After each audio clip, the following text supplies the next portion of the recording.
డోన్పట్నంలోని ఆర్ఎండ్బి అతిథి గృహంలో గ్రామ పంచాయతీ సెక్రటరీల కోసం ఆన్లైన్ బిల్డింగ్ పర్మిషన్ పోర్టల్పై అవగాహన కార్యక్రమం నిర్వహించారు. ఈ సమావేశానికి ముఖ్య అతిథులుగా కుడా చైర్మన్ సోమిశెట్టి వెంకటేశ్వర్లు, కర్నూలు జిల్లా జాయింట్ కలెక్టర్ నవ్య హాజరై ప్రభుత్వ కొత్త విధానమైన ఎల్ఆర్ఎస్పై పూర్తి వివరాలు అందించారు. ఈ సందర్భంగా సోమిశెట్టి వెంకటేశ్వర్లు మాట్లాడుతూ ఉమ్మడి జిల్లాలో దాదాపు 300 అక్రమ లేఅవుట్లు ఉన్నాయని, వాటిని అమ్మిన లేదా కొనుగోలు చేసిన వ్యక్తులు తప్పకుండా రానున్న 30 రోజుల్లో ఎల్ఆర్ఎస్ కింద రెగ్యులరైజేషన్ చేసుకోవాల్సిన అవసరం ఉందని స్పష్టం చేశారు.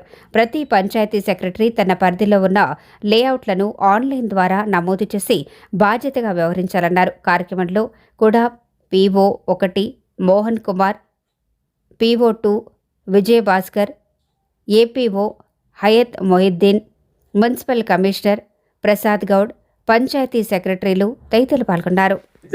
నాన్ లేఅవుట్స్ కింద ప్లాట్లు వ్యాపారం చేసినటువంటి వ్యాపారస్తులకు కానీ, ప్లాట్లు కొనే యజమానులకు కానీ నేను ఒకటి విజ్ఞప్తి చేసేది, ప్రభుత్వం ఈరోజు ఒక మంచి అవకాశం ఇచ్చింది. సువర్ణాక్షరాలతో LRS స్కీమ్ ప్రవేశపెట్టి మీరు ఏదైతే నాన్ లేఅవుట్ ప్లాట్ కొనుంటారో దాన్ని రెగ్యులరైజ్ చేసుకొని ప్రభుత్వం ఒక మంచి సువర్ణావకాశం ఇచ్చింది. కాబట్టి ఈ అవకాశం సద్వినియోగం చేసే మంచి టైం 90 రోజులు టైం ఇచ్చింది మీకు. ఈ 90 రోజుల 30/6/2025 లోపల రిజిస్టర్ అయినటువంటి కోటకి మాత్రమే వర్తిస్తుంది, యువతలకి వర్తింపదు. కాబట్టి బిల్డింగ్స్ కానీ ప్లాట్లు కానీ మీరు చేసుకొని మీ బిల్డింగ్ ఇవాళ అప్రూవల్ లేకుండా ఏదైనా బిల్డింగ్ కట్టాలంటే ఇవాళ కరెంట్ ఇవ్వరు, నీళ్ళు ఇవ్వరు, అదేవిధంగా మీకు అన్ని సదుపాయాలు ఉండవు, బ్యాంక్ వాళ్ళు లోన్ కూడా ఇవ్వరు. ఈ అవకాశాన్ని సద్వినియోగం చేసుకోండి, మంచి అవకాశం. కాబట్టి పంచాయతీ సెక్రటరీలకు కూడా విజ్ఞప్తి చేసేది ఏమంటే, ఇది ఒక అవకాశం వచ్చింది కాబట్టి మీ పంచాయతీ పరిధిలో ఉన్నటువంటి సెక్రటరీలు అందరూ గట్టిగా పనిచేయాలి. ఏ ఒక్కరూ పని చేయకుండా ఇది బాధ్యతాయుతంగా మీకే బాధ్యత ఎక్కువ ఉంటుంది. కాబట్టి ఏ ఒక్కరు అశ్రద్ధ చేసినా మేము మీద యాక్షన్ తీసుకోవడం జరుగుతుంది. ప్రభుత్వం ఈరోజు సీరియస్గా ఉంది. ముఖ్యమంత్రి గారు ఒకటే చెప్తున్నారు, ఇది మంచి అవకాశం ఇచ్చాము, సుమారుగా పెద్ద మొత్తాలు ఇవ్వాలి, ప్రభుత్వానికి కూడా ఆదాయం వస్తుంది. ఆదాయం రావాలంటే ప్రతి ఒక్కరూ కష్టపడి పని చేయాలి. కష్టపడి పని చేసే ఆదాయం ఎప్పుడు పెంచుతుందో ప్రభుత్వము మంచి పనులు చేసేదానికి అవకాశం ఉంటుంది. ఇది మంచి ప్రభుత్వం వచ్చింది. ఇప్పుడు ఈ ప్రభుత్వాన్ని మీరు కూడా మంచి కృషి చేసి పని చేయాలా. నాన్ లేఅవుట్ను అరికట్టాలి. నాన్ లేఅవుట్ను అరికట్టకుండా మనకి అశ్రద్ధ చేస్తే మీరు ప్రభుత్వానికి మోసం చేసినట్టు అవుతుంది.